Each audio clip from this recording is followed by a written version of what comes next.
Hello, this is the fourth video in a series for remodeling my pantry. In this video, I show how I hung all the shelves. First, I hung the shelves on the back wall, which is the longest wall of the pantry. The first thing I did was use my stud finder and mark where all the studs were. Then I measured from the left side of the wall to the right side for each of the 3 boards that I would put on the back wall. Because of the slant in the ceiling here, each board was a different length. I'd already found the studs from whenever I'd installed the base cabinets, but I wanted to mark them again and make sure I knew where they were. This is because I put all of the brackets in the long wall directly into studs. This provides the most support for all these shelves, especially once I put all the pantry goods on top of them. Along each of the studs on the back wall, I measured up from whatever was below, either the countertop or a shelf that would be underneath it. I measured 12 inches from the top of a shelf to the top of the next shelf, and I marked this 12 inches at the intersection of a stud.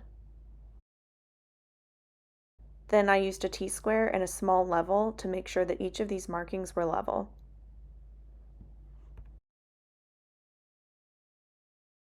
Then I went across each of these marks and made another mark half an inch below. This accounts for the thickness of the shelf. And yes, I could have just done 11.5 inches from the top of the shelf, but I liked to see the different markings and also thought that this would give me a better chance of making everything level. Next, I lined up the top of the bracket with the mark I just made, which represents the bottom of the shelf. Then I used my pencil to draw in where I would need to install the screw so that I could hang this bracket. Then I cut the shelf to length. I test fit the shelf into the pantry, just holding it in place based on those marks, lining up both the bottom of the shelf and the top of the shelf to the marks to make sure that it was the right length. For the shelves, I chose a particle board that was already painted white, and it was already the depth of the shelf that I wanted. So this was 11 3/4 inches deep. After checking that the shelf would fit, I pre-drilled all the holes based on where those marks were. I used a drill bit slightly smaller than the screw size and then screwed the screws into the wall, leaving about a ½ inch off the wall so that I could slide the bracket over the top of the screw. After the bracket was in place, I put the hand level on top of the bracket to make sure that it was level, and then I pre-drilled the second hole at the bottom of the bracket. Immediately after drilling that, I put a screw into the bottom, and then I tightened the screw at the top so that the bracket was completely stable and supported against the wall. I used 2 different drills so that I didn't have to switch out between the drill bit and the Phillips head each time.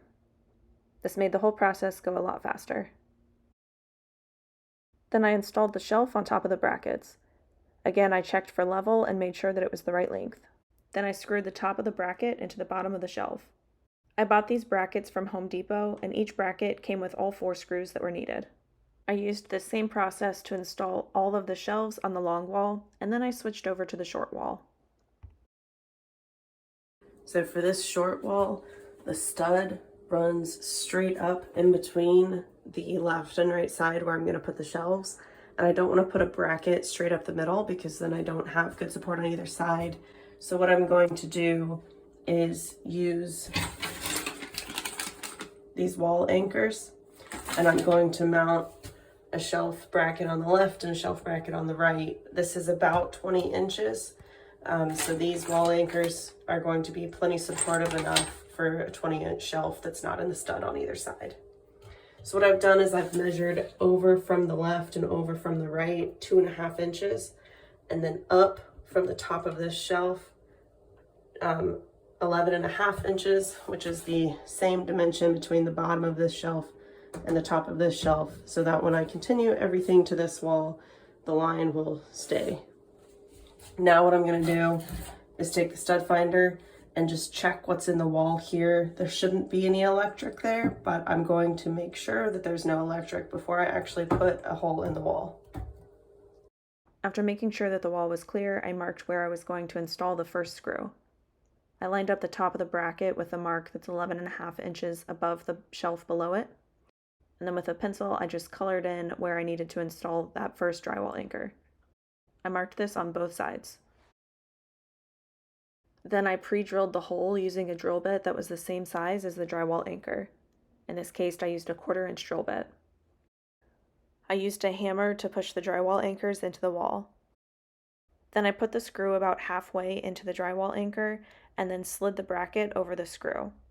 The anchor is bigger than the hole at the bottom of the bracket, so I need to move the bracket in order to put that hole in. First, I made the bracket level, and then with a pencil I marked where I needed to drill that hole. Then I moved the bracket to the side so that I could pre-drill and put in the anchor. After I drilled the hole, I hammered the anchor in place and then slid the bracket back over the hole. Then I put the screw completely into the anchor and tightened it down. Then I went back and tightened the screw that was in the top of the bracket. Then I followed the same process to install the bracket on the right side of the wall. Before I installed these brackets, I also cut the shelves to size and made sure that they fit. And after I'd installed this one, I put in one more shelf on this side of the wall. I didn't film it because it was an odd angle and you really couldn't see much that I was doing.